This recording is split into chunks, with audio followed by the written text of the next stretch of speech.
सहनाववतु सहनौ भुनक्तु सह वीर्यं करवावहै तेजस्विनावधीतमस्तु मा विद्विषावहै। ॐ शान्ति शान्ति शान्तिः। हरिः ॐ श्री गुरुभ्यो नमः। हरिः ॐ। श्लोक नंबर 19। अहमयं कुतो भवति चिन्वतः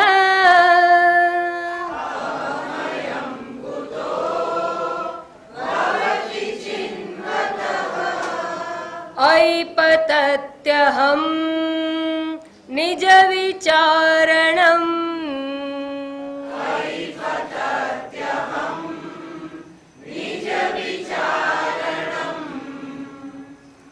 निष्काम कर्मयोग, जप, ध्यान, भक्ति, समाधि, अष्टांग योग में प्राणायाम वगैरह तमाम साधनाओं चर्चा कर्या बाद अंतिम साधना, मुख्य साधना एटले विचार मार्ग अथवा ज्ञान योग, एना उपर महर्षिजी विचारणा करी रह्या छे। अने मनुष्य जे योनिनी अंदर मननु प्राधान्य छे, लागणीशील जीवन छे, मन अने बुद्धि द्वारा मनुष्य पोताना जीवन ने अनुभवे छे। ए मन बधी समस्याओनु मूळ कहेवायुं छे। कारण के सुषुप्तिनी अंदर ज्यारे मन नथी होतुं त्यारे कोई प्रकारनुं दुख के चिंता होती नथी। भले आपणे अज्ञाननी निद्रामां ઊંઘી ગયા હોઈએ, કંઈ જ ખબર ન હોય છતાં દુઃખ હોતું નથી। દુઃખ છે એ અજ્ઞાનની નીપજ નથી થતી, પરંતુ મનની ગેરહાજરી આપણને દુઃખથી મુક્ત કરે છે। અને જ્યારે એવું અનુભવીએ છીએ ત્યારે એક વાત સ્પષ્ટ છે કે જ્યારે મન હાજર હોય છે ત્યારે સમસ્યાઓ જણાય છે। प्रश्नो, दुख, चिंता ए बधु मननी हाजरी में छे। अने आवुं मन छे ए माणसने बेचैन बनावे छे, अशांत बनावे छे। एटले आपणो मूलभूत प्रश्न छे के आ मन जे प्रॉब्लेमेटिक छे, जे समस्या सर्जे छे, ए मनमांथी मुक्त केवी रीते थवुं? अने ए मनमांथी मुक्त थवा माटे टेम्पररी उपाय प्राणायाम हतो, परंतु टेम्पररी उपाय आपने कोई प्रकारे उपयोगी थतुं नथी। कारण के जेवुं प्राणायाम पूरुं थयुं एनी साथे आपणा व्यवहारयुक्त जीवननी अंदर अगेन पाछी समस्याओ ऊभी थाय छे। तो एना माटे कायमी उकेल शुं? ए कायमी उकेलने विचार मार्ग कहेवामां आवे छे। अने ए विचार मार्गमां महर्षिजीए कह्युं के आ मन शुं छे? मानसम तो किम मार्गणे कृते नैव मानसम मार्ग आर्जवाद। सरल में सरल रस्तो छे। आ मन शुं छे एना पर विचार करो। विचार करवा जशो तो मन नामनी कोई वस्तु ज नथी ए समजाई जशे। एवुं केवी रीते बनी शके? मन जेवुं कई छे ज नहीं, अने जे छे नहीं ए आपणे आटली बधी धमाल करे। अने हकीकत में एवुं ज होय तो कोई भूत जोयुं? कोई भूत जोयुं? कोईए जोयुं नथी। बराबर? कोईने पूछो तो एनी कल्पनानुं वर्णन करशे, पण कोईए जोयुं खरेखर कहो तो के नथी जोयुं। छतांय भूतनी वात आपणने जेटલું डरावे ने એટલું તો મોત પણ ના ડરાવે। કોઈ મૃત્યુ પામીને સ્મશાન જઈને આવે ને તોય આવીને ઊંઘી જઈએ, પણ રાત્રે જો ભૂતની સ્ટોરી જોઈ કે વાંચી હોય કે સાંભળી હોય, આખી રાત ઊંઘવા ના દે। બસ આ મનનું એવું છે। રંગવદૂતજી એક જગ્યાએ એવું કહે છે, મનસા ભૂત અને શંકા ડાકણ। आ बेथी माणस हैरान थाय छे। शंकाशील मन कोई दिवस सुखी ना करे। अने मन एक मात्र भूत एटले तूत छे। एक भूत जेवुं तूत छे। महर्षिजी पण अहींया एवुं ज कहे छे, न एव मानसम, मन नामनी कोई वस्तु ज नथी। पण एवुं समजाय क्यारे? तो के योग्य विचारणा करवामां आवे तो आ मननुं सत्य शुं छे ए समजाय। कई विचारणा करवानी, केवी विचारणा करवानी? तो एनो आरंभ 18मा श्लोक थी कर्यो हतो। वृत्तयः तु अहम वृत्तिम आश्रिताः વૃત્તયઃ મનઃ વિદ્ધિ અહમ મનઃ. એમ કહીને કહ્યું કે મન એટલે શું? તો કે વૃત્તિઓનો પ્રવાહ, કન્ટિન્યુઅસ ફ્લો ઓફ થોટ્સ, એને મન કહેવામાં આવે છે. અને આ વૃત્તિઓનો જે પ્રવાહ છે એ અનેક પ્રકારની વૃત્તિઓ છે, પરંતુ આ તમામ વૃત્તિઓનું વિશ્લેષણ કરવામાં આવે, એનું એનાલિસિસ કરવામાં આવે તો એને માત્ર બે પ્રકારની વૃત્તિઓની અંદર વર્ગીકૃત કરવામાં આવે છે. એક વૃત્તિ અહમ વૃત્તિ છે અને બાકીની બધી ઇદમ વૃત્તિઓ છે. અહમ સિવાયની વૃત્તિઓને ઇદમ વૃત્તિ કહી. અહમ વૃત્તિ એટલે હું રૂપે જે વિચાર ઉત્પન્ન થાય છે એને અહમ વૃત્તિ કહેવાય. અને એ સિવાયની વૃત્તિઓ જે છે એને ઇદમ એટલે કે આ રૂપે આપણે જેને ઓળખીએ એ સમગ્ર જગત, એને ઇદમ વૃત્તિ રૂપ વિચારણામાં મૂકી દેવામાં આવે છે. જેમ આ ટેબલ, આ ઘડિયાળ, આ માઇક, આ લાઇટ, આ હોલ, આ જગ્યા, આ દેશ, આ કાળ, એમ બધું આ શરીર, આ મકાન, આ વસ્ત્ર, આ જગત, આ સૂર્ય, આ પૃથ્વી, આ પાણી, બધું આ અર્થાત ઇદમ. અને અહમ એટલે હું. અને આગળ વિચાર કરવામાં આવે તો બધા આ ફૂલ છે કે આ માળા છે એ હું ત્યારે જ બોલી શકું પહેલા જ્યારે હું છું અને હું માળાને જોઉં છું, પછી હું કહું છું કે આ માળા છે. અર્થાત આ બોલતા પહેલા હુંની હાજરી અનિવાર્ય છે. હું વૃત્તિ હોય તો જ ઇદમ વૃત્તિને સ્થાન છે. અહમ વૃત્તિ વગર ઇદમ વૃત્તિને સ્થાન નથી. અને માટે બધી આ વૃત્તિઓ છે એ હું વૃત્તિને આશ્રિત છે. અને માટે મન એટલે શું? પહેલા કહું વૃત્તિઓનો પ્રવાહ, અનેક પ્રકારની વૃત્તિ. પછી કહું બે પ્રકારની વૃત્તિ એટલે મન. પહેલા અનેક વૃત્તિ એટલે મન, પછી બે પ્રકારની વૃત્તિ એટલે મન. અને હવે આગળ વિચારવામાં આવે તો આ વૃત્તિ એ અહમને આધારે છે, તો વાસ્તવમાં તો એક જ વૃત્તિ છે, મુખ્ય અહમ વૃત્તિ, જેને આશ્રિત બીજી બધી વૃત્તિઓ છે. માટે મન એટલે વાસ્તવમાં તો અહમ વૃત્તિ. અહમ વૃત્તિ ઉત્પન્ન થઈ એટલે મનની હાજરી છે એવું સમજવાનું. અને બધી વૃત્તિ આ અહમ વૃત્તિને આધારે છે. માટે જો અહમ વૃત્તિને ટેકલ કરવામાં આવે તો મનને નાથી શકાય, તો પ્રોબ્લેમેટિક મન જે છે એનો ઉકેલ લાવી શકાય. માટે અહીંયા વિચારણા કરવાની અંદર મહર્ષિજી બહુ સરળતાથી પણ ખૂબ મોટી વિચારણા કરી છે કે આ મનને સમજવું, મન બહુ જટિલ છે. પોતાના મનને ઓળખવું જ અઘરું છે, બીજાના મનને તો ક્યારેય ના ઓળખી શકીએ. એવી જ્યારે જટિલ સમસ્યા આ મન છે. હા, અમારા સ્વામીજી હંમેશા કહેતા નેવર ટ્રસ્ટ યોર માઇન્ડ. અત્યારે બહુ સારું સારું લાગે, બીજી ક્ષણે આપણને એવો ઉત્પાત મચાવે, એવું હઠીલી બની જાય, આપણા કંટ્રોલ બહાર જતું રહે. Never trust your own mind. અને આવું જ્યારે જટિલ મન છે એને જો આપણે ઓળખવાનું હોય કે એને કંટ્રોલ કરવાનું હોય કે એને આપણને સુખરૂપ બને એવું બનાવવું હોય તો સૌથી પહેલા આ પ્રકારની વિચારણા કરી અને મન શું છે એ સમજી લો. તો મન એટલે પહેલામાં પહેલું અહમ વૃત્તિ. બાકીની બધી વૃત્તિ એના આધારે છે. અહમ વૃત્તિ છે એટલે મન છે એવું સમજાઈ જાય. તો મન એટલે શું? તો કે છે અહમ વૃત્તિ. હવે આ અહમ વૃત્તિને જ અહંકાર કહેવામાં આવે છે. તો સમસ્યા આપનારું મન, એને આપણે સુખદ બનાવવું છે તો મન શું છે એના પર વિચાર કરો. માનસમ તુ કિમ માર્ગણે કૃતે, એટલે કે વિચાર કરો, શોધન કરો. તો શું સમજાયું આપણને? મન એટલે અહમ વૃત્તિ, અહંકાર. નેક્સ્ટ ક્વેશ્ચન શું આવે? આ અહમ શું છે? આ અહંકાર શું છે? Next question. મન એટલે અહંકાર. એને એમ કે કોમ્પ્રેસ કરી નાખી. આટલા મોટા જટિલ મનને ખાલી એક અહમ વૃત્તિની અંદર મૂકી દીધું. બધી વૃત્તિ એ ડબ્બામાં આવી જવાની. હવે એ અહંકાર એટલે શું કે અહમ વૃત્તિ એટલે શું? તો એને સમજાવતા આ 19મા શ્લોક ઉપર આપણે લાસ્ટ ટાઈમ વિચાર કરેલી. અને એ વિચારણાની અંદર એમ કહેવામાં આવ્યું, અહમ અયમ અયમ અહમ, આ અહંકાર કુતઃ ભવતી, ક્યાંથી ઉત્પન્ન થાય છે? ચિન્વતઃ આ પ્રકારનું ચિંતન કરવાથી અરે અહમ પતતિ આનો વિચાર નથી કર્યો ત્યાં સુધી તમને આ અહંકાર નડે છે. અહંકાર જેવો મોટો શત્રુ બીજો કોઈ નથી. પાપ મૂળ અભિમાન, તમામ પાપોનું મૂળ આ અભિમાન. પાપ ફળ દુઃખ એટલે દુઃખનું મૂળ અભિમાન, અહંકાર. અને આ અહંકાર જે કે છે એ અરે પડી જાય છે. જેમ પેલું પરિપક્વ થયેલું ફળ ખરી પડે અથવા તો સુકાયેલું પાંદડું ક્યાંય ઉડીને જતું રહે અને હોય ઝાડ પર ને તો પણ ઝાડને ભારરૂપ ના બને. એમ આ અહંકાર પણ અહી પતતિ, અહમ પતતિ.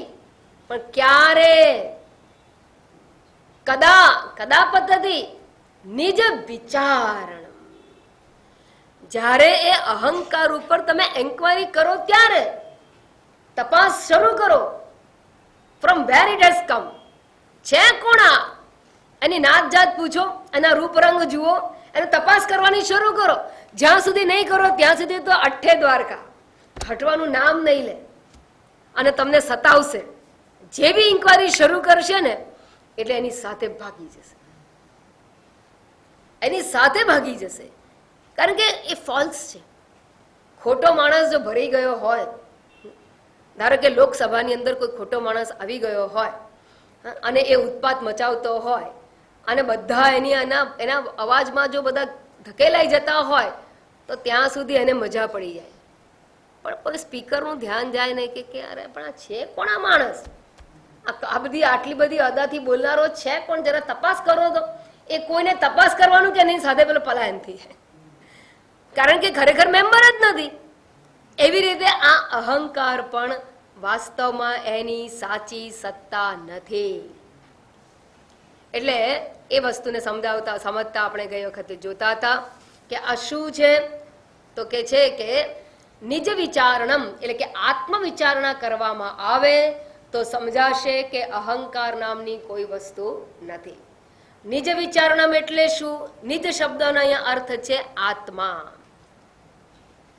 યાદ રાખજો, તમે પૂજા કરો, જપ કરો, તપ કરો, ધ્યાન કરો, વ્રત કરો, તીર્થાટન કરો, અનેક પ્રકારની યાત્રાઓ કરો, અનેક પ્રકારની સાધનાઓ કરો, પરંતુ નરસિંહ મહેતાએ કહ્યું એમ જ્યાં લગી આત્મ તત્વ ચિન્હ્યો નહીં ત્યાં લગી સાધના સર્વ જૂઠી. માનુષ્ય દેહ તારો એમ એળે ગયો માવઠાની જેમ વૃષ્ટિ ઉઠી. એટલે અઘરું લાગે ને ભાઈ તો છોડતા નહીં, કારણ કે આના વગર છૂટકો નથી. નરસિંહ મહેતા કહે છે ભાઈ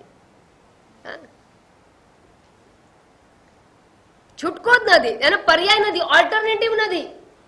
આ આત્મજ્ઞાનનો બીજી કોઈ પર્યાય સાધના નથી, કોઈ સાધના નથી.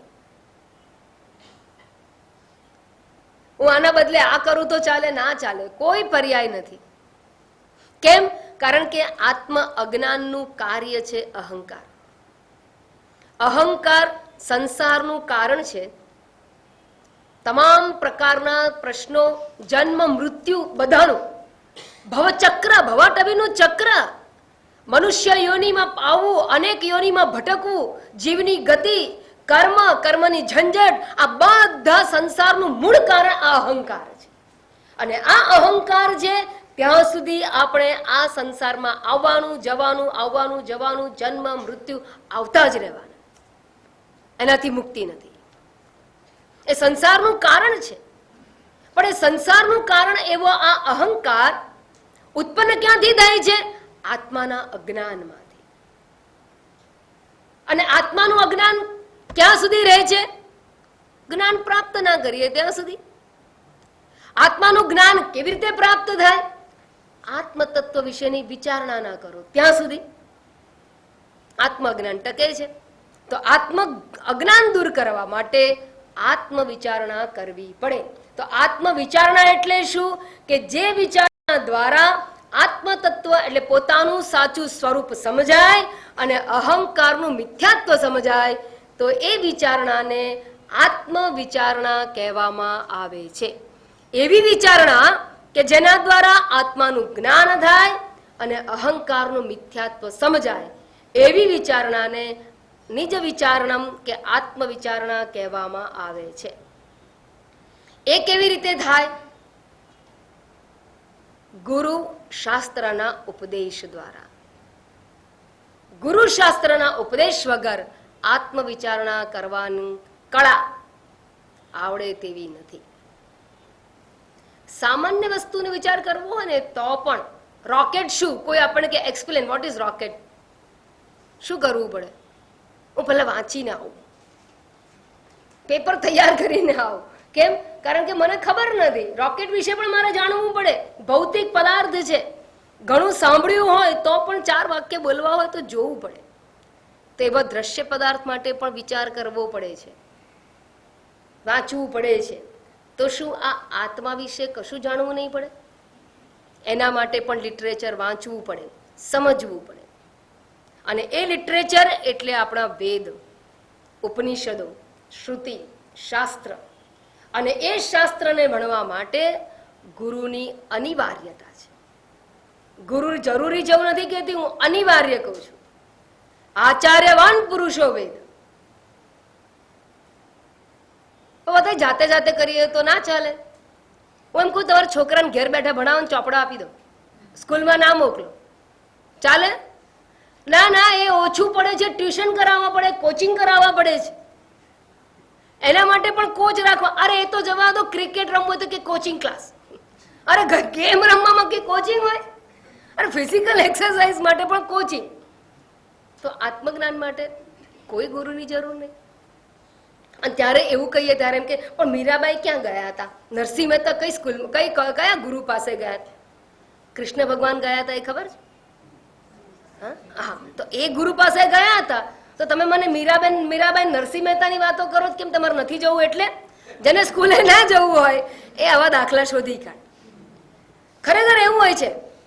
2 પ્રકારના શિષ્યો ગુરુ પાસે જતા હોય છે. એક એમ કે શું આમ આત્મજ્ઞાન પ્રાપ્તિ માટે ઘર બહાર છોડવા પડે? રાજા જનકે ક્યાં છોડ્યા હતા? તો કે ના ભાઈ, તારી વાત બહુ સાચી, ગૃહસ્થમાં પણ જ્ઞાન તો થાય, સમજી જવાનું કે એને ઘરમાં રસ છે. બીજું આવે, ઘર બહાર છોડ્યા વગર કે આત્મજ્ઞાન થતા હશે, સમજી લેવાનું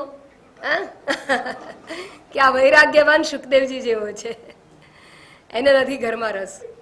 એટલે 2 પ્રકારના લોકો હોય. એટલે જેને ભણવાનું ગમતું ના હોય એ લોકો શું કે મીરાબાઈ ભક્તિ કરી અને એને તત્વજ્ઞાન થઈ ગયું, નરસિંહ મહેતાએ ભક્તિ કરીને જ્ઞાન થઈ ગયું. ભલા માણસ, કોઈ પણ વ્યક્તિને ગુરુ વગર જ્ઞાન આ જમાનામાં થાય છે? ના. તો એમને પણ ના થાય. પણ એ ક્યાં કોઈ ગુરુ પાસે ગયા હતા? અરે ભાઈ, તમારી દ્રષ્ટિ મર્યાદિત છે. એ આ જન્મે નહોતા ગયા, પૂર્વ જન્મમાં ગયા, પણ ગયા તો હોય જ. અધ્યયન તો કરેલું જ. તમે જુઓ, રમણ મહર્ષિ પોતે એ કોઈ પણ ગુરુ પાસે પોતે નથી ગયા. અરુણાચલની અંદર બેઠા હતા અને વિચારણાની અંદર મગ્ન હતા. પણ તમે એમના એક વાક્યની અંદર ઉપનિષદના અર્થો જોશો. એક વાક્યની અંદર ઉપનિષદ છે. સિસ્ટમેટિક સ્ટડીઝ વગર કોઈ દિવસ આવી વ્યવસ્થિત વિચારણા કોઈ પાસે ના હોઈ શકે. નિષ્કામ કર્મ, જપ, પૂજા, 3 પ્રકારના જપ, ધ્યાન, સરળ ચિંતન, વિરલ ચિંતન, આ બધા શબ્દો ક્યાંથી આવ્યા છે? ઉપનિષદના શબ્દો છે.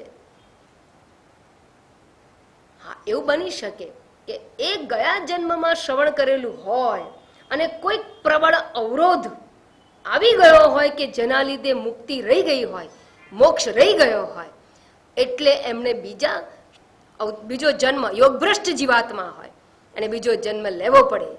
ગીતામાં કહ્યું, અથવા યોગી નામેવ કુલે ભવતી ધીમતમ શુચિનામ શ્રીમતામ ગેહે યોગ ભ્રષ્ટો બીજાય. તો એવો યોગ ભ્રષ્ટ થયેલો જીવ હોય એને છે ને એમ છાપામાં વાંચે ને તોય ક્લિક થઈ જાય.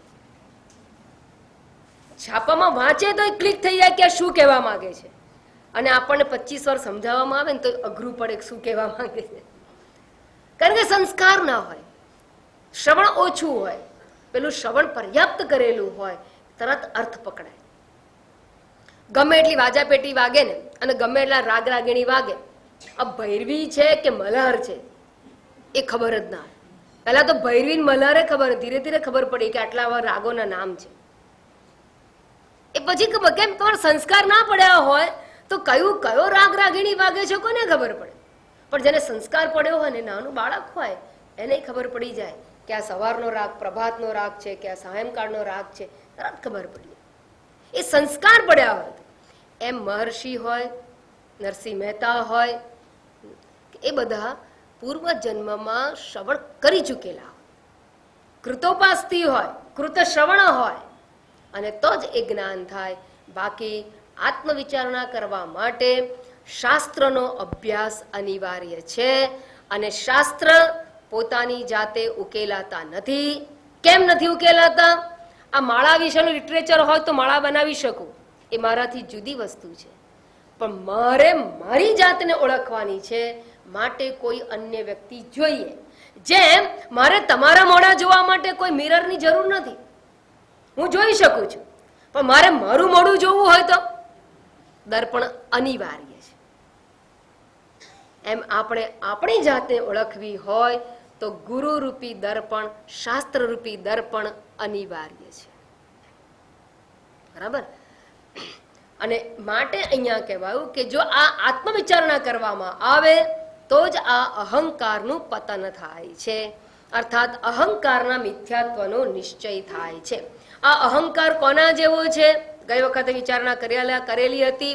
એ પ્રતિબિંબ છે. અહંકાર ખરેખર કોણ છે? પ્રતિબિંબિત છે, પ્રતિબિંબિત ચૈતન્ય. અહંકાર એટલે ચિદાભાસ, એને જીવાત્મા કહેવાય, અને એને પ્રતિબિંબિત ચૈતન્ય કહેવામાં આવે.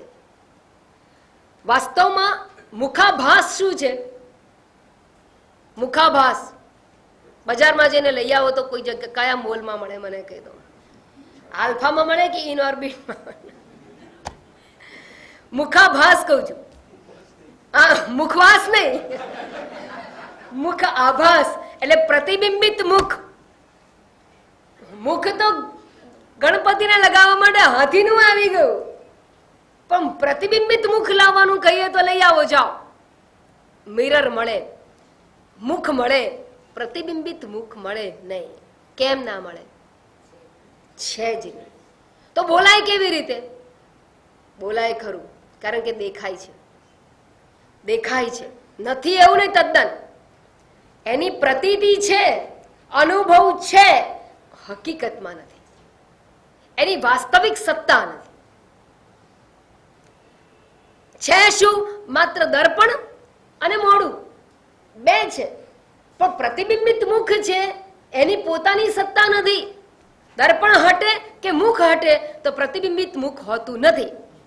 બસ એ જ પ્રમાણે અંતઃકરણ વૃત્તિ છે, ચૈતન્ય છે, માટે ચિદાભાસ જણાય છે, આભાસિત ચૈતન્ય જણાય છે. વાસ્તવમાં આભાસિત ચૈતન્ય કોઈ વસ્તુ નથી, એનું વાસ્તવમાં અસ્તિત્વ જ નથી. એ મુખાભાસ જેવું છે, પ્રતિબિંબિત મુખ જેવું છે. અને આ અહંકાર છે, એ આ અહમ વૃત્તિ અને ચૈતન્ય એ બેને લીધે પ્રતીત થનારી વસ્તુ છે, વાસ્તવિક વસ્તુ નથી. અને માટે એ ક્યારેય સત્ય અસ્તિત્વ ધરાવતું નથી, એટલે એની કાયમી સત્તા હોતી નથી. જેવી મનો લય પામે ને, એટલે અહંકાર નામની કોઈ વસ્તુ નથી. સુષુપ્તિમાં મનો લય થઈ જાય છે, અહંકાર જેવું કઈ જણાતું, હું એવું કોઈ બોલતું જ નથી. અને જ્યાં હું નથી ત્યાં જગ નથી, બીજી કોઈ અન્ય વૃત્તિ પણ હોતી નથી. બરાબર?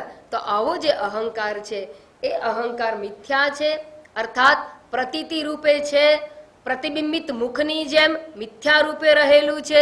અને આ અહંકારના મિથ્યાત્વનો નિશ્ચય થવો, એને જ અહંકારનો નાશ કહેવામાં આવે છે. અહંકારનો નાશ એ જ મનોનાશ છે. અહંકારનો નાશ એ જ મનોનાશ છે. તો હવે આ 19મા શ્લોકનો સાર જોઈ લઈએ. આ અહંકાર એટલે કે મન, એના ઉપર વિચાર કરવામાં આવે તો એ અહંકાર નામની કોઈ વસ્તુ રહેતી નથી. અહીં પતતી, પતતી અર્થાત એનો મિથ્યાત્વનો નિશ્ચય થઈ જાય. પણ ક્યારે થશે? વિચારણા કરવામાં આવે. કોના પર વિચારણા કરવામાં? વિચાર કોનો કરવાનો? હા, નિજ વિચારણમ. એના માટે મેં ગઈ વખત વાત કરી હતી કે જે હોય એનો વિચાર કરવાનો હોય, ના હોય એના વિચારમાં તો આપણે રહેલા જ છીએ અને માટે અંત આવતો નથી. જે સાપ નથી, દ્રષ્ટાંત મેં આપેલું, ફરી વાર કહું છું, બહુ મહત્વનો મુદ્દો છે.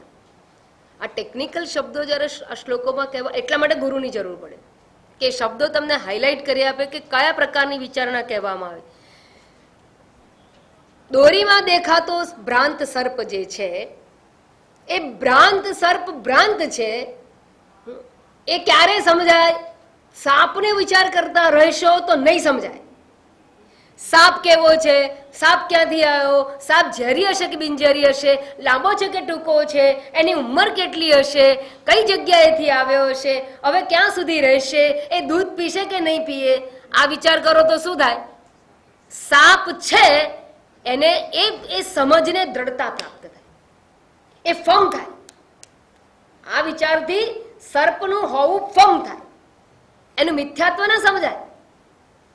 મિથ્યાત્વ ક્યારે સમજાય? કે કોઈએ તમને કહ્યું કે ખરેખર આ સાપ નથી, આ તો દોરી છે. ખરેખર દોરી હશે? જો દોરી હોય તો હલનચલન ના હોય. હા, આમ તો હલનચલન થતું નથી. હા, પણ દોરી આવી હોઈ શકે. દોરી કયા પ્રકારની હોઈ શકે? ગઈકાલે દોરી હતી કે નહીં? અત્યારે જ દોરી, સાપ અત્યારે જ દેખાય છે. હા, સવારે તો દેખાતો નહોતો, પછી દેખાતો નથી. આમ દોરી ઉપરની વિચારણા કરવામાં આવે ને ત્યારે સમજાય કે આ દેખાય છે ને સાપ, એ તો અત્યારે સંધ્યાકાળે દેખાય છે, કાયમ રહેનારો નથી. અને માટે અને અત્યારે દેખાય છે ત્યારે હલનચલન તો કરતો નથી, માટે એ સાપ તો હોવો જ ના જોઈએ. હા, તો દેખાય છે, દેખાય છે એનો અર્થ કે આ મિથ્યા છે. દેખાય પણ નિત્ય નથી, માટે એ મિથ્યા હોવો જોઈએ. એ જ પ્રમાણે આ અહંકાર જે છે એનું મિથ્યાત્વ સમજવું હોય તો એનું અધિષ્ઠાન આત્મા, એ આત્મા ઉપર વિચારણા શરૂ કરો. અને આત્મવિચારણા એટલે સેલ્ફ ઇન્ક્વાયરી, હુ એમ આઈ. અને સેલ્ફ ઇન્ક્વાયરી એટલે જે હું, નિત્ય હું છું તેનો વિચાર કરવો. નિત્ય હું એટલે કોણ? જે જાગ્રત, સ્વપ્ન, સુષુપ્તિ, ગઈકાલ, આજ, આવતીકાલ, નિત્ય રહેનાર હું છે એ હું. અને વચ્ચે વચ્ચે આવન જાવન કરનારો હું છે, એ હું પર વિચારણા કરવામાં આવે તો જ આ અહંકારનું મિથ્યાત્વ, અનિત્યત્વ સિદ્ધ થશે. બરાબર? અને એ કરવા માટે મેં કહ્યું કે ગુરુ શાસ્ત્રનો ઉપદેશ એની માટે અનિવાર્ય છે. તો અહંકારનું પતન થશે, અને અહંકારનું પતન એટલે મિથ્યાત્વનો નિશ્ચય.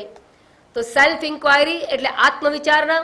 આત્મવિચારણા એ એવી વિચારણા કે જેના દ્વારા આત્મતત્વનું જ્ઞાન થાય અને અહંકારનું મિથ્યાત્વ સમજાય. પ્રતીતિ રૂપે હોવા પણ નથી એવું નહીં, દેખાય છે ખરું પણ વાસ્તવમાં નથી. મુખાભાસ જેવું દેખાય ખરું, વાસ્તવમાં નથી. પણ માતાજી દેખાય તો દેખાવમાં તો અસ્તિત્વ ખરું ને, દેખાવમાં ખરું, પણ એ ડરાવે નહીં તમને. મારું મોઢું વિકરાળ દેખાતું, લાંબુ દેખાતું હોય, પણ મને સમજાઈ જાય કે આ તો મિરરની જ કરામત છે. પછી મારું મોઢું વિકૃત હોય પણ મને ભય નથી, ઉપરથી મજા આવે. અમદાવાદમાં બાલવાટિકા છે, બાલવાટિકામાં જાત જાતના મિરર છે. એક જગ્યાએ તમે ઉભા રહો તો આમ દેખાવ, એક જગ્યાએ ઉભા રહો તો આટલા દેખાવ, એક જગ્યાએ ઉભા રહો તો ખૂબ લાંબા તાળ જેવા દેખાવ. છોકરાઓને મજા આવે, ડર નથી લાગતો.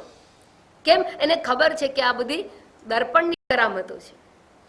બસ એમ જ્યારે અહમ, સત્ય અહમ જાણી જાય, આત્મતત્વને ઓળખી લે ને, ત્યારે આ અહંકાર ભલે ને સુખી દુખી થાય. કરામત કોની છે? વૃત્તિની કરામત છે. દર્પણ એટલે મનોવૃત્તિની જગ્યાએ છે. મુખ એ ચૈતન્ય આત્મા છે, મુખાભાસ એ અહંકાર છે. બરાબર?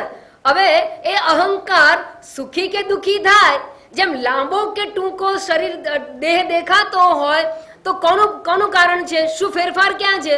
અરે મિરરને કારણે પ્રતિબિંબમાં ફેરફાર છે, પણ બિંબમાં કોઈ ફેરફાર નહીં. એમ અંતઃકરણની વૃત્તિ સુખાકાર હોય તો ચિદાભાસ સુખી ચિદાભાસ, અંતઃકરણની વૃત્તિ દુઃખાકાર હોય તો દુઃખી ચિદાભાસ, અંતઃકરણની વૃત્તિ અજંપા વાળી હોય તો અજંપા વાળો ચિદાભાસ. એટલે જીવને અજંપો, જીવને દુઃખ, જીવને સુખ.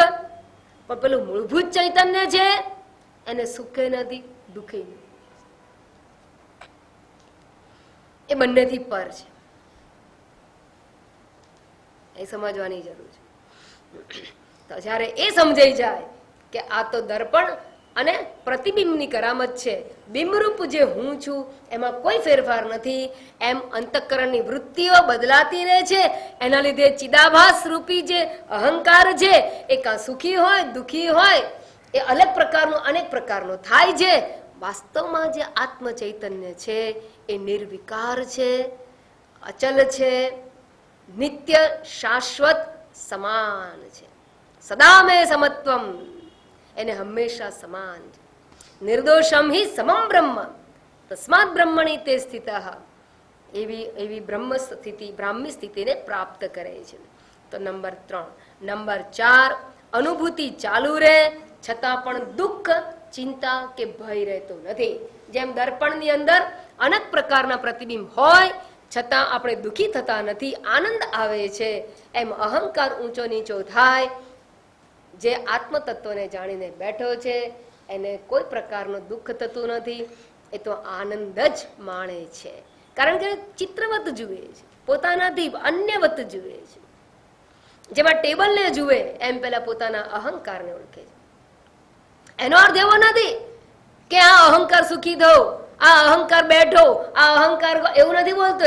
એ તો એમ જ કહેશે વ્યવહારની અંદર કે મેં ખાધું, હા મને ગરમી લાગે છે, એમ જ કહેશે. પણ અંદરથી જાણે છે કે હું, જેને ગરમી લાગી રહી છે તે અહંકાર અને આ શરીર એ બંનેથી ભિન્ન છું, એવી એની સમજ હોય છે.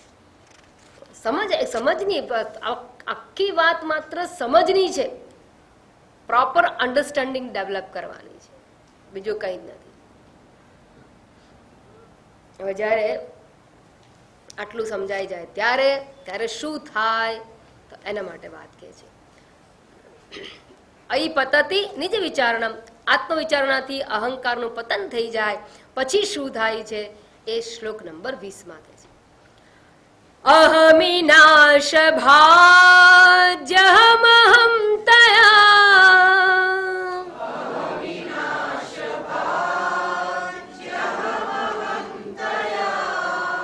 અહમિનાશ ભાજ્યહમહં તયા,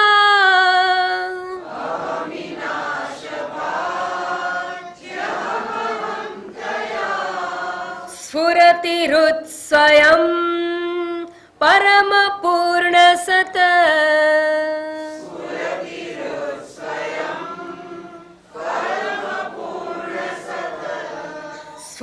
સ્ફુરતિરુત્સ્વયં પરમ પૂર્ણ સત,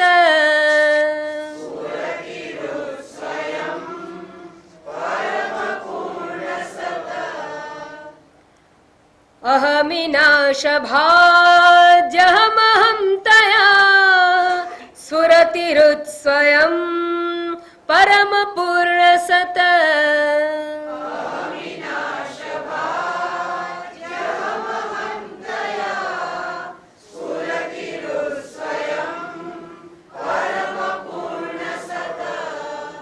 અહમી નાશ ભાજી, અહમી સપ્તમી, અહમી અહંકાર, અહંકારના નાશ થવાથી, નાશ ભાજી એ પણ સપ્તમી છે. અહમી નાશ ભાજી સતી, અહંકારનો નાશ થવાથી. નાશ થવાથી એટલે શું? એટલે નાશ થવું એટલે શું એ સમજો. જેમ તમે જાણી લો કે દોરી છે તો સાપનો શું થઈ જાય? નાશ. એવો અહીંયા અહંકારનો નાશ. સાપનો કેવો નાશ થાય? એમાંથી લોહી નીકળે? ખરેખર નાશ થાય મિથ્યાત્વનો નિશ્ચય. મિથ્યાત્વનો નિશ્ચય એને જ નાશ કયો છે. એમ અહીંયા પણ અહંકારનો નાશ એટલે નાશ તો થવાનો જ નથી. એ બલા છે જ એવી. એમ બલા એટલે શું? જે હોય જ નહીં એનો નાશ કેવી રીતે કહેવાય? દાખલા કોઈ દંડો મારે ને તો આ શરીરને વાગે, પણ જે શેડો જે છે, આ પડછાયો જે છે, એને કેવી રીતે કાપી શકાય? મને કહો, હાઉ ટુ કટ. આ પ્રતિબિંબ છે ને, અરે પડછાયો જે છે એને કાપી નાખો. કેવી રીતે કપાય? કોઈ રીતે ના કપાય. કેમ? કારણ કે પડછાયો એ છે જ નહીં. પડછાયો આ શરીરનો છે, એ કેવો છે? માત્ર છે એવું કહેવાય. એ કોઈ વસ્તુ નથી. બસ એ પ્રમાણે આ અહંકાર પણ એવો છે, વાસ્તવમાં કોઈ વસ્તુ નથી. એટલે અહંકાર નાશ થવો એટલે અહંકારનું મિથ્યાત્વ સમજ, એનું રૂપ સમજ, એનું સ્વરૂપ સમજાઈ જાય. How it is, what it is, કોને કહેવામાં આવે છે સમજાઈ જાય. બસ ધેટ્સ ઓલ.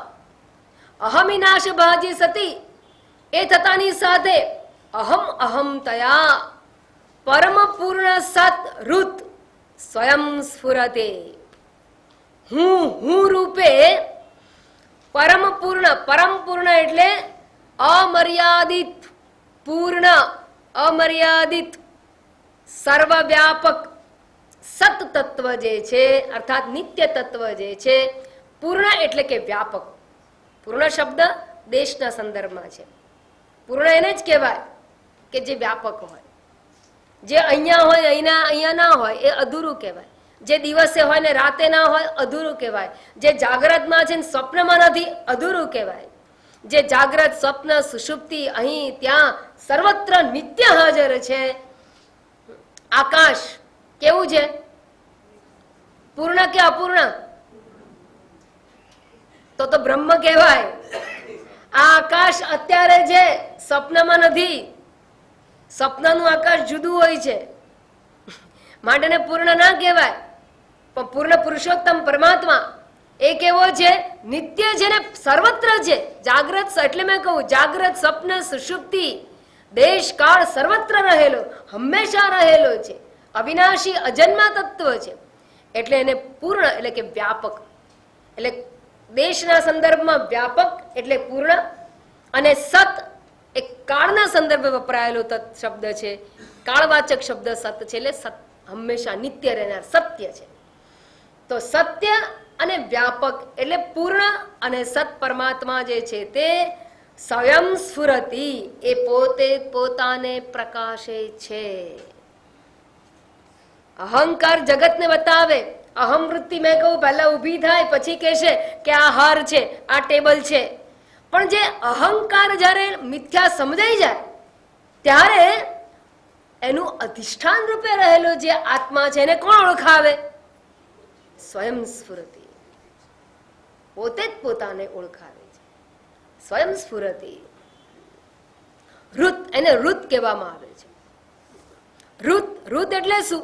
ઋત હર, હર ધાતુ છે, એના પરથી શબ્દ આવે છે ઋત, હરતી. ઋત એટલે શું? સંહરતિ. પ્રલય કાલે સર્વમ સંહરતિ. સસ્મિન સર્વમ સંહરતિ. એ બધાને પ્રલય વખતે પોતાની અંદર સમાવી દે છે. એવું આ ચૈતન્ય તત્વ છે, એવો આ આત્મ તત્વ છે. માટે એને ઋત કહેવામાં આવે છે. અને એ ઋત પોતે પોતાને જણાવે છે. સ્વયં સ્ફુરતિ. એના માટે કોઈની જરૂર હોતી નથી. તમે અંધારામાં હો અને કોઈ પૂછે તમારી બાજુમાં કોણ છે, તમે શું કહેશો? ખબર નથી. તમારી પાછળ શું છે? ખબર નથી. તમે છો? કોઈ કહેશો ખબર નથી, અંધારું છે? ના. એ કોણે કહ્યું તમને કે તમે હું છું? હા હું છું. તો હું છું એવું કહે છે કોણ? કઈ લાઈટ, કઈ ટોર્ચ કહેશે કે હું છું? સ્વયં સ્ફુરતિ. સ્વયં ચૈતન્ય સ્વરૂપ છે. સ્વયં સ્ફુરતિ. આ કોના જેવી વાત છે? પડદો હોય, એના ઉપર ચિત્ર હોય, ચિત્રને હટાવી લેવામાં આવે તો પડદો હા એ રહે છે. પડદો એઝ ઇટ ઇઝ રહેતો હોય છે. ચૈતન્ય આત્માને સમજવું હોય તો એક દ્રષ્ટાંત જોઈ લઈએ. અહીંયાથી જતા હોઈએ, પાછા ફરતા ફરતા, અને અહીંયાથી જતા જતા જતા આપણને એકદમ વિચાર આવ્યો કે આ ગોવર્ધનનાથજીના દર્શન અહીંયા કરીએ છીએ પણ આનું ગોવર્ધનની પરિક્રમા નથી કરી. આ પરિક્રમા કરવી છે પણ આનું પગ કામ કરતા નથી. હવે તો એવું લાગે છે કે આ જન્મે તો આપણું કામ ગયું. આપણે તો મોટરમાં જઈ શકીએ, આપણે ચાલીને જઈ શકીએ નહીં, પણ આની બહુ મોટી ઈચ્છા હતી. પણ શું કરે, જયારે હાથ પગ ચાલતા ત્યારે સંજોગો નહોતા, અને સંજોગો મળ્યા ત્યારે હાથ પગ ચાલતા નથી. અને આમ તમે વિચાર કરતા કરતા કરતા ઘરે પહોંચી ગયા, પછી રસપુરી ખાધા અને ઊંઘી ગયા. જલ્દી જ્ઞાન આવે ને, રસપુરી ખાઈને ઊંઘી ગયા. એટલે પેલા બેનને એવું થઈ ગયું કે મારા ઘરે રસપુરી છે એવું તમને કઈ રીતે ખબર પડી એમ. રસપુરી ખાઈને ઊંઘી ગયા. પછી ધીમે રહીને ઉઠ્યા. ક્યાં ગયા ખબર? વૃંદાવન પરિક્રમામાં. અને પરિક્રમામાં આખો રસાલો લઈને ગયેલા. અને કઈ જગ્યાએ રહેવાનું, શું ખાવાનું, શું ચડાવવાનું, કેવી રીતે રહે, બધું પ્લાનિંગ. અને મજા કરતા કરતા આખી પરિક્રમા કરે. હાશ, મને તો એવું હતું મારથી જવાશે જ નહીં, પણ હું તો પરિક્રમા કરી. હવે આમ પરિક્રમામાં એટલી મજા આવી, એટલી મજા આવી, એટલી મજા આવી. એટલામાં પેલા ડોરબેલ વગાડે, ટેન ટેન ટેન, કે પેલો દૂધવાળો.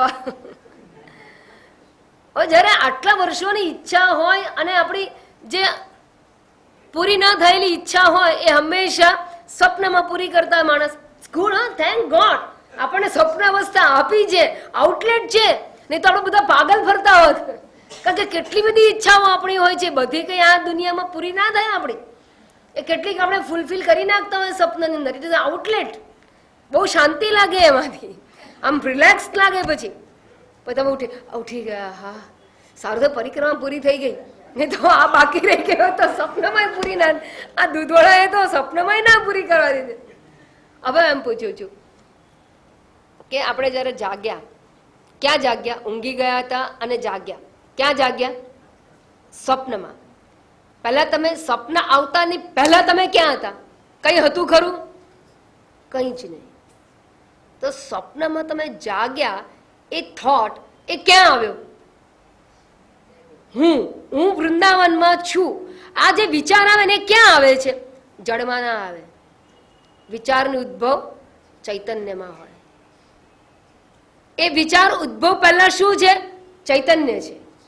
એ વિચાર ઉદ્ભવ પામ્યો અને તમે પરિક્રમા કરો છો. તમારું શરીર પરિક્રમા કરે છે. ચેતનવંતું છે કે ચેતન વગરનું છે? ચેતનવંતું છે. એ ચેતન કેવું છે? સાચું છે કે આભાસિત છે? હું ચાલુ છું, હું પરિક્રમા કરું છું, એ હું કેવો છે? આભાસિત હું. અને તમારું આખું સ્વપ્ન, ગોવર્ધન પર્વત, જડ, ચેતન, સવાર, સાંજ, ફૂલ, આ બધું ક્યાં છે?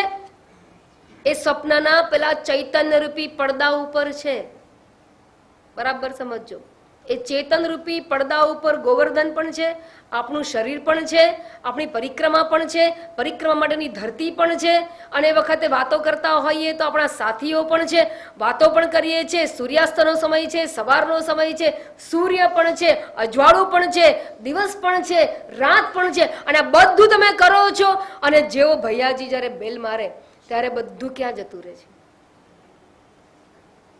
ક્યાં જાય છે?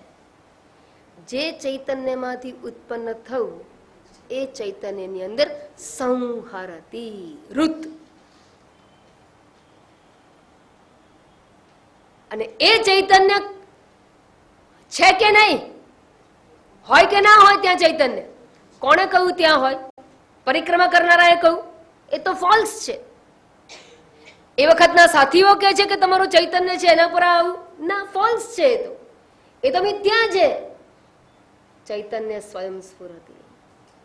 તમે જાગો એ મોમેન્ટ, સ્વપ્નનો લય થવો અને તમે જાગ્રત અવસ્થામાં આવો એ મોમેન્ટ જે છે માત્ર ચૈતન્ય અવસ્થા છે.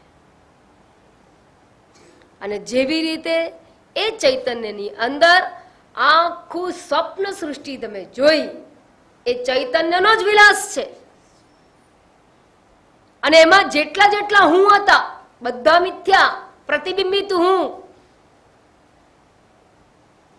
બધા મિથ્યા. વાસ્તવમાં ચૈતન્ય કહ્યું, હા, જે આ બધાથી જુદું હતું, અધિષ્ઠાન રૂપે હતું, પડદા રૂપે હતું, જેના આધારે સ્વપ્ન સૃષ્ટિ રચાયેલી હતી, જેના આધારે સ્વપ્ન સૃષ્ટિનું ભાન થતું હતું, એ ચૈતન્ય સાચું ચૈતન્ય છે. સ્ફુરતિ રુત સ્વયં પરમ પૂર્ણ સત, અહમ અહમ તયા પરમ પૂર્ણ સત સ્વયં સ્ફુરતિ. એ સાચું ચૈતન્ય છે. અને પછી જાગ્રત કાળે અગેન અહંકાર ઉભો થયો. અગેન આ જાગ્રત જેવું પેલું સ્વપ્ન જગત છે એવું જ આ જગત છે. તમે જાગ્રતમાં આવો એટલે પેલો ગોવર્ધન પર્વતની સામે સાક્ષાત હતા, હવે તમે જાગ્રતમાં આવ્યા એટલે ગોવર્ધનનાથના મંદિરની સામે ઉભા છો. પણ સેમ જગત છે, એ જ ચૈતન્ય એક જ છે. ત્યાં પણ એક જ ચૈતન્યની સત્તા હતી અને સ્વપ્નમાં અનેક સાથીઓ હતા. તમારા સાથીઓ હતા, તમારી આગળ ચાલનારા બીજા પણ હતા, પક્ષીઓ પણ ઉડતા હતા, કોયલના ટહુકાઓ પણ હતા, મોર પણ હતા, બધા જ પ્રાણી પક્ષી બધા હતા. એમ અત્યારે પણ અહીંયા એવું જ છે. જેમ સ્વપ્નમાં પણ બપોરનો તાપ, તમને તાપ લાગતો હતો, સાંજ પડે એટલે ભૂખ લાગતી હતી, તરસ લાગતી હતી, એવું જ અહીંયા પણ અનુભવું છું. એ જ ચૈતન્ય સત્તાના આધારે આ જાગ્રત સૃષ્ટિ પણ રહેલી છે. અને એ જાગ્રતની અંદર પણ જેટલા જેટલા હું એક વ્યક્તિ હું છે, એ બધા પેલાની જેમ આભાસિત હું છે, એને જ પ્રતિબિંબિત હું કહેવામાં આવે છે, એને જ ચિદાભાસ કે જીવાત્માઓ કહેવામાં આવે. જેમ સ્વપ્નની અંદર અનેક જીવો, ખરેખર તો વાસ્તવમાં કોણ હતું? હું એક જ અનેક રૂપે જણાય છે. એમ અહીંયા પણ એક જ સત્તા છે, અનેક રૂપે જણાય છે. એ વાત અહીંયા મહર્ષિજી સમજાવે છે. અહમ વિનાશ ભાજી અહમ અહમ તયા સ્વયં સ્ફુરતિ પરમ પૂર્ણ સત. પરમ સત્તા, પૂર્ણ સત્તા સ્વરૂપ પરમાત્મા છે, એ સ્વયં સ્ફુરતિ. પણ ક્યારે? સૌથી પહેલા, હવે સેલ્ફ ઇન્ક્વાયરીની વાત સમજો. પહેલા ચૈતન્ય આત્મા ઉપર વિચાર કરવામાં આવે. આ અહંકાર ક્યાંથી આવ્યો, અહંકારનું અધિષ્ઠાન શું છે, એનો વિચાર કરવાથી ચૈતન્ય આત્મા હું છું એ સમજાય. અને જ્યારે ચૈતન્ય આત્મા હું છું એવું સમજાતાની સાથે અહંકારનું મિથ્યાત્વ થઈ જાય. અહંકાર ફોલ્સ છે, અનેકત્વ મિથ્યા છે, અહંકાર મિથ્યા છે સમજાઈ જાય. એની સાથે એ સમજાયા પછી સર્વમાં એક જ આત્મા છે એ સમજાય. જ્યાં સુધી તમે રિયલ ચૈતન્ય આત્માને ઓળખો નહીં, ત્યાં સુધી પેલા સ્વપ્નની અંદર દેખાતો એક અહંકાર હતો, એક વ્યષ્ટિ અહંકાર, એનું મિથ્યાત્વ ના સમજાય. અને જ્યાં સુધી વ્યષ્ટિ અહંકારનું મિથ્યાત્વ ના સમજાય ત્યાં સુધી બીજો મારાથી જુદો છે એ ભાવ રહેવાનો. એનું મિથ્યા અસ્તિત્વ સમજાશે ત્યારે સમજાશે કે બધું જ મિથ્યા છે. જ્યારે વ્યષ્ટિ અહંકાર મિથ્યા થશે ને ત્યારે જગત મિથ્યા કહેવાશે. બાકી ખાલી ખાલી કહેવામાં આવે ને જગત તો મિથ્યા છે, જવા દો ને વાત. અરે ના ચાલે એવું. મારો અહંકાર સત્ય, જગત મિથ્યા, એવું કોઈ દિવસ નહીં થાય. અને એવું જયારે સમજાય છે ને ત્યારે વેદાંતની અંદર લોકોને એમ થાય છે કે આ બધું શું કઈ ખાલી ખાલી વાતો છે, નિષ્ઠા જતી રહે છે, કારણ કે સાચું સમજાયું નથી. અને સાચું સમજાય ને તો આ સત્ય વગર ક્યાંય નિષ્ઠા થાય એવી નથી, જગતમાં ક્યાંય નિષ્ઠા થાય એવી નથી. એટલે સૌથી પહેલું આત્મવિચારણા દ્વારા અહંકારના મિથ્યાત્વનો નિશ્ચય કરો. અહંકારના મિથ્યાત્વનો નિશ્ચય એટલે જ મનોનાશ, કારણ કે અહંકારે જ મન જેવું કહ્યું હતું, એટલે મનોનાશ થયો. હવે મિથ્યા મન હોય એ ભલે ને ગમે તેવું કૂદકા મારે. તમે ચલચિત્ર જોતા હો તો ચલચિત્રની અંદર બધી આગ લાગે કે ચલચિત્રની અંદર મજા કરે, બધા પાર્ટીઓ ગોઠવાતી હોય, એનાથી કઈ આપણને દુઃખ કે સુખ થાય ખરા? ના થાય. મહર્ષિજીને, આ રમણ મહર્ષિજીને પત્ર લખ્યો હતો ગાંધીજીએ આઝાદીની ચળવળ વખતે કે what is your contribution, freedom માટે, આપણે જે મુક્તિ માટે જે ચળવળ ઉપાડી છે તો તમારું કોન્ટ્રીબ્યુશન શું છે? ત્યારે મહર્ષિજીએ જવાબ લખ્યો છે કે તમે પિક્ચર જોયું હોય તો ચલચિત્રના પડદા ઉપર આગ લાગે તો ડોલ ભરીને પાણી નાખવા ઉઠો છો? આપણું પેટનું પાણી હલતું નથી, આપણે ચણા સિંગ ખાતા નતા હોય, હા, ચીંગણા ખાતા રહેતા હોઈએ અને મજાથી પેલી આગ લાગી હોય તો જોતા રહીએ. ટાવરિંગ ઇન્ફર્નો જોયું છે કોઈ? એમાં આગ લાગે છે ને, મેં નથી જોયું, હું ખાલી ક્યાંક સંસ્કાર પડે, શ્રવણના સંસ્કાર પડ્યા હોય. એમાં એવું આવે છે ને કે આખું બળે છે ટાવર, કોઈ ઉઠીને જાય છે ના. કેમ? ખબર છે કે આપણું કઈ બળતું નથી, આ તો ખાલી ખાલી છે, વાસ્તવમાં નથી. આ ભડકા તો પિક્ચર ઉપર ખાલી દેખાય છે નહીં. એમ આ અહંકાર દુખી હોય સુખી હોય એને મઠારવાના પ્રયત્નો કોણ કરે? જે એને સાચો માને તે. પછી સુખ ને પામવા માટે દોડાદોડી ના કરે અને દુઃખથી મુક્ત થવાની પણ ચિંતા ના કરે. એટલે જ્ઞાની માટે તો એવું કે છે, કેવો આળસુ હોય છે તો કે છે કે એના નાક ઉપર પેલી માખી બમણતી હોય ને, પછી એને કે ઉડાડો તો ખરા, તો કે એવો પરિશ્રમ કોણ કરે? એવો આળસુ કેવો? એવો આળસુ કયો છે એને? જ્ઞાનીને એવો આળસુ કયો છે? કારણ કે એને પોતાના શરીરને અન્ય શરીર વત જોયું છે. ઉકરડા ઉપર માખી બેઠી હોય, તમે જઈને ઉડાડવા જાઓ છો. તમારા ભાણામાં આવી, તમારા શિખંડ ઉપર પણ બેસતી હોય, તમે ઉડાડો. પણ ઉકરડામાં જઈને તમે કરો છો તો શરીર શું છે? ઉકરડો. મળ માંસ મૂત્ર વગેરેનું આખું બંડલ છે. એને પર એને તાદાત્મ્યનો અભિમાનનો બિલકુલ અભાવ. કહેવાનું તાત્પર્ય એ છે કે એની તાદાત્મ્ય અભિમાન બિલકુલ હોતું નથી. જે અજ્ઞાનીને હું અને દેહ પર્યાય બની ગયા અને એના માટે આ અન્ય શરીર વત હોય છે. માટે કે છે કે એને કોઈ ફેર પડતો નથી. આ એની ફળશ્રુતિ છે. આગળ મહર્ષિજી કહેવાના છે, પણ હવે અહીંયા આટલું સમજી લીધું પછી એ જે આત્મા છે, પહેલા આત્મ તત્વનું જ્ઞાન થાય, અહંકાર મિથ્યાત્વ નિશ્ચય થાય, ત્યારે આ આત્માના દ્રષ્ટિકોણથી આત્મા કેવો કેટલો. હવે હું સપનાને દ્રષ્ટાંતની વાત કરી એટલે હું દ્રષ્ટાંતમાં કહી દઉં કે એ જે ચૈતન્ય આત્મા હતો એ ક્યાં હતો? જેને તમને પરિક્રમા કરવાની ઈચ્છા હતી ત્યાં પૂરતું મર્યાદિત ચૈતન્ય હતું કે બીજા કરતા હતા પરિક્રમા ત્યાં પણ આ ચૈતન્ય હતું? ગોવર્ધન પર્વતમાં હતું કે નહીં? હતું. એ ક્યાં હતું? સ્વપ્ન સૃષ્ટિમાં બધે જ. શરીરની મર્યાદાથી, તમારા શરીરની મર્યાદાથી મર્યાદિત નહોતું, અમર્યાદિત ચૈતન્ય. ક્યાં? સર્વવ્યાપક. ક્યાં સર્વવ્યાપક? આખા વૃંદાવનની અંદર, દિવસે રાત્રે, હવેલીમાં, અરે પેલું પર્વતમાં, મનુષ્યમાં, ભાથામાં, બધે ચૈતન્ય રહેલું છે. બરાબર ને? કારણ કે તો પડદા જેવું છે. બસ એમ આ ચૈતન્ય વ્યાપક છે એવું ક્યારે સમજાય? એ અહંકારનું મિથ્યાત્વ સમજાતા સાચો આત્મા સમજાય તો એ સાચો આત્મા બધે વ્યાપક છે. સપનાનું દ્રષ્ટાંત બરાબર સમજો, કારણ કે એ આપણો પોતાનો અનુભવ છે અને એ ચૈતન્ય આત્મા જ છે જેના આધારે આખી સ્વપ્ન સૃષ્ટિ છે. અને આખા સ્વપ્નની અંદર એ ચૈતન્ય વગર કોઈ દિવસ કોઈ પ્રકારનું જ્ઞાન સંભવે જ નહીં. ગોવર્ધન છે એવું જ્ઞાન ક્યારે થાય? ચૈતન્ય હોય તો જ થવાનું છે અને એના આધારે જ છે. બસ એવું જ આખું જગત છે. એટલે એ આત્મા કેવો છે? વ્યાપક છે, પૂર્ણ છે. એટલે એને પૂર્ણ કહ્યું. અને નિત્ય છે.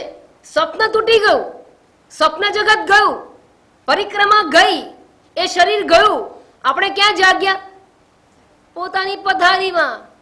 ચૈતન્ય હતું કે નહીં? જે ચૈતન્ય એ સ્વપ્ન માણ્યું એ ચૈતન્ય હવે જાગ્રતને માણે છે. એ હવે દૂધવાળા પાસે જાય છે. એ જ ચૈતન્ય છે. ચૈતન્ય નિત્ય છે. સ્વપ્ન ગયું, ચૈતન્ય છે. એ તો પેલો સ્ટેજ જેવું છે, ત્રિઅંકી નાટકના સ્ટેજ જેવું. એક અંક પૂરો થયો સ્વપ્નનો, બીજો જાગ્રતનો અંક શરૂ થયો. ત્યાં પણ એ નિર્વિકાર રૂપે રહે છે. એ પૂરું થશે, સુષુપ્તિ ત્રીજો અંક શરૂ થશે. સુષુપ્તિ પણ આવીને જતી રહેશે. ચૈતન્ય નિત્ય રહેનારું છે, એને સત કહેવામાં આવે છે. એટલે એને સત કહેવાય. સચ્ચિદાનંદ બોલે, પણ સત એટલે શું? સત્ય એટલે શું? સત્યમ શિવમ સુંદરમ. તો સત્યમ એટલે આ ત્રણેય અવસ્થાની અંદર એની નિર્વિકાર હાજરી છે, અપરિવર્તનશીલ હાજરી છે. એવું આ ચૈતન્ય છે. હવે આગળ કહે છે, આ થઈ ગયા બાદ કે એ જે જ્ઞાન પ્રાપ્ત થયું, તો એ પ્રાપ્ત થયા પછી પ્રશ્ન એ જાગે છે કે તમે એવું કહ્યું કે અહમી નાશ ભાજી સતી પરમ પૂર્ણ સત આત્મા સ્વયં સ્ફુરતિ. પણ મને એ પ્રશ્ન જાગે છે કે આ ઘટનાનો અર્થ શું? ધારો કે મને આ ચૈતન્ય આત્માનું જ્ઞાન થાય અને કહ્યું કે અહીં પતતી અહમ, અહમ પતતી અહંકાર પડી જાય છે, તો જ્યારે મને આ આત્મજ્ઞાન થાય ત્યારે મને અનુભવ કેવો થાય? અહમિનાશ ભાજી સ્વયં સ્ફુરતિ પરમ પૂર્ણ સત, એટલે એ ઘટના ઘટે ત્યારે શું થાય? આવો પ્રશ્ન થાય ખરો તમને? આવો પ્રશ્ન જાગે કે ના જાગે? નેચરલી જાગે. હું કેવી રીતે જાણી શકું કે મારામાં આ ઘટના ઘટી છે કે નહીં? અહંકારની નિવૃત્તિ થઈ અને ચૈતન્ય આત્મા એ સ્ફુરિત થયો છે એવું હું કેવી રીતે જાણી શકું? અથવા આ ઘટના ઘટે ત્યારે મને કેવો અનુભવ થાય? અથવા તો આ જે લખ્યું છે એનો અર્થ મારે સમજવો શું? મેં તમને સમજવા માટે દ્રષ્ટાંત તો સ્વપ્નનું આપ્યું, પણ છતાંય પ્રશ્ન જાગે કે આ જ્ઞાન થાય ત્યારે એક્ઝેક્ટલી થાય શું? એવું શું જ્ઞાની છે એટલે શું અનુભવ શું થાય? એ કેવો અનુભવ હોય? આ અહંકારનું મિથ્યાત્વ એટલે શું? પેલું મુખાભાસ તો સમજાઈ જાય છે, પણ અહંકારનું મિથ્યાત્વ સમજવું એટલે શું સમજવાનું? કોઈ વિશેષ અનુભવ ખરો કે નહીં? યાદ રાખો, આનો કોઈ વિશેષ અનુભવ થાય જ નહીં. ક્યારે એ ભ્રાંતિમાં રહેતા નહીં. કંઈક વિશેષ અનુભવ થશે, ચમત્કાર થશે. કેમ નહીં થાય? જો વિશેષ અનુભવ થાય છે એવું કહેવું ને, ઇટ ઇઝ ઇલોજિકલ. કારણ કે જ્યારે અનુભવ થાય ત્યારે દ્વૈત હોય, અને દ્વૈત હોય તો મિથ્યા કહ્યું છે. દ્વૈત એટલે મિથ્યા. અને જ્યારે દ્વૈત એટલે શું? હું અનુભવ કરું છું તો અહંકાર સાથે રહે છે. તો અનુભવ કરનારો હું અને અનુભવ બે થયા તો અહંકાર તો જીવે છે, એ તો સત્ય રહે છે, એનું મિથ્યાત્વ નથી થતું. તમારે એ અહંકાર જે અનુભવ કરી રહ્યો છે અત્યાર સુધી એનું મિથ્યાત્વ સમજવું છે. અને એના અધિષ્ઠાનને જાણો તો એ અહંકારથી જુદું છે જ નહીં. સાપ અને દોરી કેટલા છે? દોરી કદાપી સાપનો અનુભવ નહીં કરી શકે. બસ એ જ પ્રમાણે કોઈ વિશેષ અનુભવ અહીંયા ઇન્વોલ્વ થાય નહીં. પણ જ્યાં સાપ દ્રષ્ટિ છે ને એ વાસ્તવમાં દોરી છે એ સમજવાનું છે. એમ જ્યાં અહંકાર દેખાય છે ને એ વાસ્તવમાં ચૈતન્ય આત્મા છે એ સમજવાનું છે. અને વૃત્તિને એનાથી જુદી જાણી અને વૃત્તિનું મિથ્યાત્વ સમજી લેવાનું. અહંકાર વૃત્તિ એટલે મનોવૃત્તિ જે આવાગમન કરનારી છે. એની અંદર રહેલું ચૈતન્ય જે સત્ય છે એ સમજી લેવાનું છે. એટલે કોઈ દિવસ અનુભવ છે એ અમર્યાદિત ચૈતન્ય આત્માનો થઈ શકે નહીં. આ વિચારણા ઉપર આપણે થોડો પ્રકાશ પાડીશું અને પછી આગળની વિચારણા વધારે કરીશું. પણ એક વસ્તુ સમજવાની કે આનો કોઈ વિશેષ અનુભવ હોતો નથી. તો શું કરવાનું આ જ્ઞાન પ્રાપ્તિ માટે? એક જ વસ્તુ કરવાની. તમને મેં ક્લુ આપી, વેરી ઇમ્પોર્ટન્ટ ક્લુ. અને એ ક્લુ છે આ સ્વપ્નના દ્રષ્ટાંત પર વિચાર કરો. એ ઘટના અને તમારી અત્યારની આ વ્યવહારિક ઘટનાઓ એ બંનેનું કમ્પેરિઝન કરી અને સત્ય હું બંનેમાં રહેનારું જે અવિચળ આત્મા છે એને જુદો ઓળખવાનો પ્રયત્ન કરો. એ વિચારણા કરવી એ જ આત્મવિચારણા છે. અને એ પ્રયત્ન કરતા કરતા કરતા એકવાર ક્લિક થઈ જશે. સોનું કોને કહેવાય, બંગડી કોને કહેવાય, સોનું કોને કહેવાય, બંગડી કોને કહેવાય, એક દિવસ ક્લિક થઈ જશે સોનું એટલે શું અને બંગડી એટલે. હવે સમજાઈ ગયું? એના જેવું છે. ઓમ પૂર્ણમદ પૂર્ણમિદમ પૂર્ણાત પૂર્ણમુદચ્યતે પૂર્ણસ્ય પૂર્ણમાદાય પૂર્ણમેવાવશિષ્યતે. ઓમ શાંતિ શાંતિ શાંતિ. હરિ ઓમ. શ્રી ગુરુભ્યો નમઃ. હરિ ઓમ.